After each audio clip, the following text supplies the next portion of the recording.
kades, pasensya na po talaga kayo. Medyo nakapag-content ako ngayon kasi dumating po ang ating package. So, unboxing natin ang ating package na yan. Dumating na siya giri-giri. Talagang nalate po siyang dumating. So, tamang-tama dumating siya. So, kaya i-vlog ko siya kung ano tong ating unboxing na to. So, ipapakita ko ang laki, diba? Ang laki na super. So, yan na nga. Bubuksan na po natin siya. Okay. Pasensya na kasi pag mukha ko talagang kulang yan sa tulog. Tapos, sobrang pagod. Kaya ganyan yung tinan nyo. Oh, diba? So, buksan natin. So, eto na. Ang laki-laki na. Itsura ko. Ano kaya ite? Wow! Yay! Dumating na! Dumating. Alam nyo guys, ang mura niya lang. Kasi naghahanap talaga ako ng malaking talagang ganyan. At pang travel bag. Pang travel na ganyan. So, dumating na siya. Hindi naman talaga ako mahilig sa kulay pink. Kaya lang kasi ito lang available ng kulay. White. At saka tong pink. At saka parang kulay cream. So, ayan na nga. Ayan. Ang ganda niya. Hello. Alam nyo, guys, ang ganda nito kasi dalawa siya. Dalawa ang laman nito. So, buksan natin. Ang laki, grabe. Pinakamalaki ito sa mga naging travel bag ko.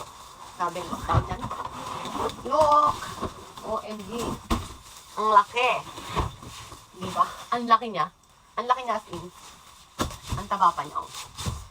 Ang laki. Pwede matulog si Haruki dito, diba? So, buksan natin. Kasi nalagay ko na yung mga pasalubong ko. Yo! Ay, si Harukang nanonood. Grabe itsura ko. Pagod talaga. Hindi siya mamahalin mga kadors, pero okay na to kasi ang ganda niya. Ang laki pa. Diba? Ganyan talaga gusto ko yung dapat yung may malaki. Tapos yung susi niya dito mga kadors, nakita niyo naman. Meron siya susi dyan. Kailangan may number dyan. Para hindi, alam niyo naman sa Pinas medyo nakakatakot kasi minsan, ang dami na talaga mga nagsipagwala ang mga, pag mayroon kang ganito. So, buksan natin. Yun. Tignan ko muna, hindi ko pa siset muna yung number niya. Kailangan may number niya. Mama! Ikaw naman, Haruki, masyado kang Ay. Panggulo ka talaga eh. Wow! Yan, wow.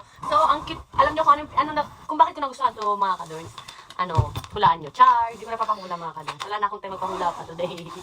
So, alam niyo kung bakit ko siya talaga nagustuhan. Kasi nga, ang ganda-ganda niya. Because, meron siyang kasamang, ganyan na mga di ba? Ganito kasi siya mga kadorns. Di ba ang cutie? Ganyan din siya. Look. At bakit siya ganyan? Ay, ganito po siya. Ba't siya ganyan? Kunyari, itatayo mo siyang ganyan. So, ko sa inyo, itatayo natin siyang ganyan. Tataas natin siya doon.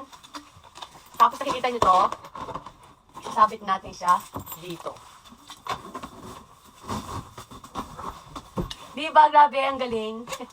Sinabit to, no? Diba? Ganyan. Dalawa siya. Dalawang laman niya. Ang ganda-ganda. Ang laki pa niya. Talagang malalagay lahat ng mga gustuhin ko lagayan dito. Para hindi marami, para isang ganito lang, di ba? So, pwede mo siyang, pwede mo naman siyang, wait lang ibabandalan natin yan. Pwede natin siyang, yan. Kung nakita ito mga kaliskat ng plastic. Kaya lang wala siyang susi. Ito kasi pwede mo siyang buhatin na lang. At saka super lagan niya. Ang kagandahan dito, super lagan niya. Ang lagan. Hindi siya mabigat. Di ba? Hindi ka meron pa siyang bulsa in here.